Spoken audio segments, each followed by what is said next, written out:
Welcome back, folks. I am Jon Najarian, CJ Reichel, Monty Matt, Monty Mayor. Whatever you want to call me, it works. His first name's Matt, but everybody calls him Monty. So it's kind of like Monty Matt, Monty Mayor.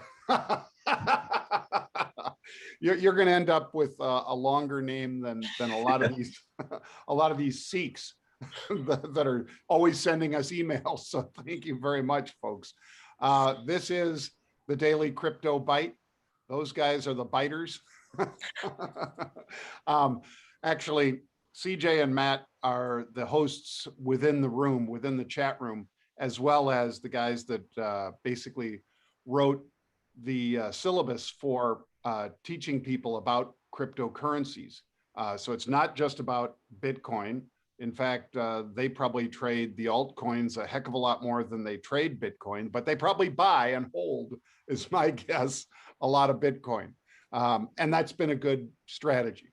And these days, this particular vertical within finance, I was going to say fintech, but it's not really fintech. But this is one of the hottest areas within finance, folks. There hardly is a day that goes by that you don't see some pretty big headlines about people getting involved, about, gosh, what was it? Yesterday, guys, I think it was that Morgan Stanley said that for their high net worth clients, they're going to make a fund available to them of, I'm not sure if it was just Bitcoin or a basket of coins, guys, but the more people gravitate towards those kinds of things, and again, that's not an ETF. Those have not been approved in the United States, even though, of course, there are across the border, there are a bunch of them up in Canada. But I think the first step is getting people in there with some of these special purpose vehicles or whatever you want to call them, more or less a hedge fund, and then hopefully even greater adoption of the coins and so forth. But it's been a very interesting few days. We've already seen Bitcoin pop back up today to 57,000. So are you guys feeling pretty optimistic about this surge back towards 60? Yeah, I think it's good. And I think the news you just hit on with Morgan Stanley opening up some vehicles to enter the Bitcoin space for family offices is actually a big step in the right direction, because we've talked so much about how 2020 was kind of a year defined by the presence of institutions in Bitcoin. We saw MicroStrategy taking on big positions, Tesla, obviously, Square, and this propelled price to 60K. And in 2017, right, it was almost the opposite, where price was propelled by retail traders trading on Coinbase. The piece of the puzzle that seems to be missing is those wealthy clients in the middle that trade via these family offices. I feel like there's no real vehicle for entry for them, no legitimate one at least. So Morgan Stanley doing this, I think, is a step in the right direction. And I hope other asset managers follow suit, because I think the more, like you said, John, the more on-ramps to enter this space, the better it is for Bitcoin. And I think Morgan Stanley is definitely doing the right thing. Yeah, and I think we do underestimate that demand from family offices. I was talking with one just very recently ago who, has to tell all of his clients to just go on places like Voyager or Coinbase. And although that can be practical for retail folks like, you and I, Monty, and perhaps John, but when you're dealing with multi-million-dollar clients, those folks want something much more safe in terms of custodian and just easier to manage. And so getting those features accessible to them is going to be very crucial.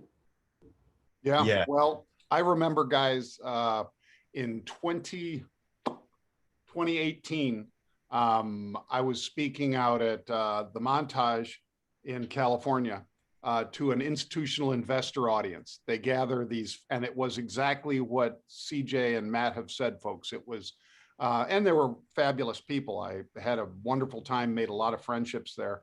But I was the MC for the event, and basically got to talk a little as people were preparing their slides for the next presentation. It's not a sell fest. It's institutional investor invites all these high net worth and family offices out to this gorgeous spot. And it was wonderful. And one of the things that I remember asking them was, how many people right now are interested in any of the cryptocurrencies? One hand went up out of like 220 family offices that were there. And I said, I guarantee next year when I come back, because they'd already invited me back, next year when I come back, the number will be 10 times this. I mean, you guys will be approaching 5% or more of this audience. And the year after that, it'll be 30%, because you guys are always looking for alternative investments. This is, digital gold.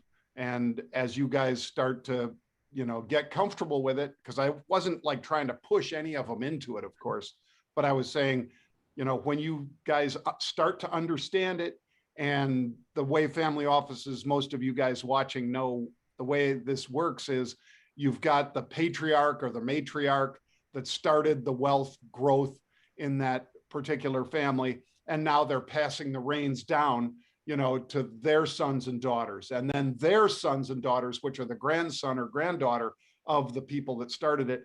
And obviously the pull into Bitcoin was coming from the lower, from the younger folks. And I'm sure right now, next time I go out there, so institutional investor, next time you guys invite me out, I'm sure that that's going to be half the room is just going to be chomping at the bit about how do we get involved in this? If there's not an ETF, what's the best way for us to get involved? The people like you guys talk to all the time over at Bquant, Alex Macioli, where you've got a trusted third party that can custodian, that can hold the assets and things like that, because a lot of people don't want it running around on a tracer or a jump drive where it could disappear, if you know what I mean. Yeah, exactly, John. So much of it has to do with like legitimacy. And I think the space has come such a long way in just the last 2 years since 2018. And yeah, it's funny now you're going out to Jackson Hole and you can't get away from people asking you about crypto. So times have definitely changed. One thing I wanted to bring up to you guys today and ask you about, because I've been seeing a lot of people talk about it on Twitter and in our crypto community, and that is Voyager stock, VYGVF. That thing has been on an absolute tear. So you guys want to tell us a little bit about this and where you think it's headed? Yeah, Voyager stock is absolutely killing it. From a technical perspective, it's broken above all of those major resistance levels. It's on a bit of a doji candle today, so may have a little bit of a profit taking in the next couple of days. But as Bitcoin remains at all-time highs, and I think this is going to be a common theme that we discuss throughout today's show. But when Bitcoin remains at or near these all-time highs, we see a lot of interest come in and try to outperform Bitcoin, whether that be through blockchain-related stocks like Riot, like Mara, like Voyager, or through some of the Doges of the day, which we'll discuss later as well. But Voyager's looking very, very bullish still, a lot of strength. It does kind of just raise my eyebrow a little bit to see that we've got some decreasing volume. But yeah, John, you want to give your thoughts? Yeah, full disclosure, I'm a shareholder. I'm not an insider. But I'm lucky enough, Market Rebellion's lucky enough to be investors in Voyager and the VGX token, although I don't think Market Rebellion bought those, but my gosh. The roadshow, I guess they had a little bit of a roadshow yesterday, which was part of the big pop again for that one. But this is one of those, stories kind of like Robinhood last year. And I'm not saying Robinhood's done. I'm just saying Robinhood last year got a lot of the stimulus check money from millennials, like the two young guys with me right here. I'm a boomer, they're millennials. And so as that money came flowing into Robinhood, they opened more accounts than anybody had ever imagined could even exist, hardly. I mean, 20 million accounts in a year, that's unheard of. That's a Schwab kind of number, and that's from the beginning of time in Schwab. That's not like in a single year. But Voyager has that same sort of growth, maybe even bigger. I mean, I believe I'm not speaking out of school, but I believe they had applications for 100,000 new accounts in a just several hour period. I mean, like whether that was 24 or 48 hours, that is just sick numbers. And it's back to the same thing, guys. If you make it easy for people to get in, you gamified it over at Robinhood. Voyager doesn't really gamify it, but they make it so damn easy to open the account, to basically fund the account, to link it up to your bank, to pull it in there, to use, multi versions of authentication to make sure that nobody else can spend your coin or invest your money and things like that. And it's all on your phone. It's an app right there on your phone that just makes it so easy. So yeah, CJ, I think people are starting to come around to the idea that these guys could, have millions of accounts in the crypto space. And those people spend money on all kinds of things. I mean, this is not lost on Wall Street, that once you get people that are sticky using your Venmo, using your Cash App, whatever it is, there's all kinds of things from credit cards to student loan stuff, to regular loans and so forth. So this is an audience that once you build it, it's a very valuable piece. And obviously Voyager, a sponsor of this show, has been building it and doing a great job. Fabulous. I was talking to Steve the other day as well, and one thing that we were kind of talking about, he has seen an amazing response in customer growth of people moving their assets ever since they increased their interest rates on March. They blew it out of the air. They really went after some lending platforms, and I think we're actually seeing a lot of customers migrate from places like BlockFi, where they used to be getting those interest rates, and now they're actually moving to Voyager. So you're not going to see that customer migration to a place like Robinhood or Coinbase, because Voyager, not only does it have the zero commissions, but it has this amazing attractive interest program as well that just continues to get better. Right. Yeah. And that linked coin, what is it, guys? USDC.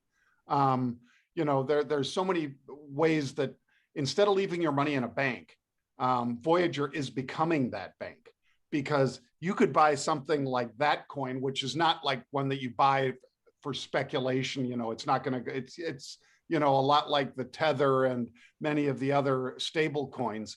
But what are they paying on that? They're paying like 7 or more %. 9%. 9%. Yeah. So you're getting Voyager, it's 10%. So, I mean, you can't beat that. That's a guaranteed return. Yeah. And it's a registered broker up in Canada. Most of the brokerages or exchanges, sometimes they kind of blur the line, a lot of them. But when you're looking at those,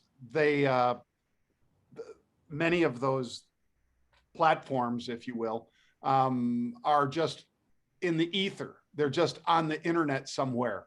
Whereas Voyager and soon to be Coinbase are listed companies with regulators. And in the case of Coinbase, that's going to be registered right here in the United States as a brokerage and so forth. So there's good and bad about that. I'm sure some of the DeFi guys are probably not all that pleased about that, but nonetheless, that's a big step forward to have two of those big ones that are Voyager and Coinbase that are basically regulated by either Canadian regulatory authorities or US. And I think people get comfort out of that. Yeah, absolutely. And I think the Coinbase valuation, the people speculating on that, has definitely been good for Voyager as well. But all right, I think it's that time. You guys want to get to our Doges of the day? Doge of the day. Who wants to open it up today? CJ, you feeling it? Yeah, I guess I'll go first. Boom. Here's so this is one, and this probably won't be anything new if you've been watching the show or Trade the Chain, but Gollum, like Lord of the Rings, that's the one I've been following for a while. Monty laid out a lot of the interesting fundamentals in Trade the Chain's episode yesterday, but But essentially why I'm looking at this one is because it's trended sideways after a large parabolic increase just a couple weeks ago. And a lot of these assets on Voyager that have kind of just managed to stay in that bullish consolidation, things like Algo, things like Eldron. When Bitcoin gets to all-time highs, pushes up, say 62, 63K, and then kind of just stays there, that's when you really start to see interesting things happen in the altcoin market. I think I said it yesterday, like what happens with Mana, 70%, what happens with StormX, over 100%. So I think Golem is well positioned to be next in line if Bitcoin can manage to create new highs or at least stay at this 58 to 60K level. So Golem is going to be my pick of the day. I think if you look at that chart, you can see it's getting a nice bounce off of the moving average. I am looking at, Monty, could you help me with that breakout level? That is 47 cents. So I'm looking at 47 cents as a breakout trigger for a entry to a long trade there. So Very good, CJ. Yeah, we've been talking a lot about Gollum, and that's actually my Doge of the day too. So CJ, you just laid out the very nice technical argument, but I'm going to give kind of the fundamental reason why I like Gollum and kind of why I think it can be a good performer, not just for the rest of the 2 weeks when the stimulus money trickles in, but for the rest of this market cycle. So Gollum is attempting to essentially democratize computing power throughout the world. So they're building a cloud-based computing power engine where people anywhere in the world can access this computing power regardless of their hardware restrictions in their physical proximity. So I think this is really interesting, and it's also very timely in the sense that in 2020, with the whole pandemic and the precautions that came with it, we saw a real push towards the digitization of not only services like with DeFi, but also with goods like NFTs. And I think that provides a unique opportunity for Gollum.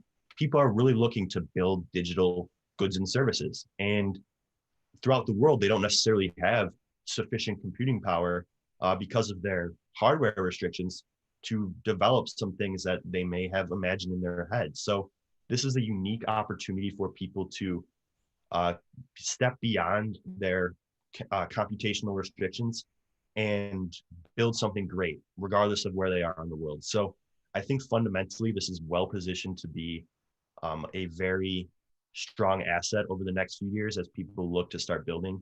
And yeah, that's why it is still my Doge of the day.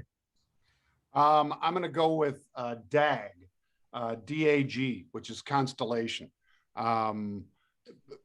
What I like to see is building volume. And when I look back at this one, basically just 2 days ago, it broke substantially, like maybe 40% higher volume than it had been doing prior to that.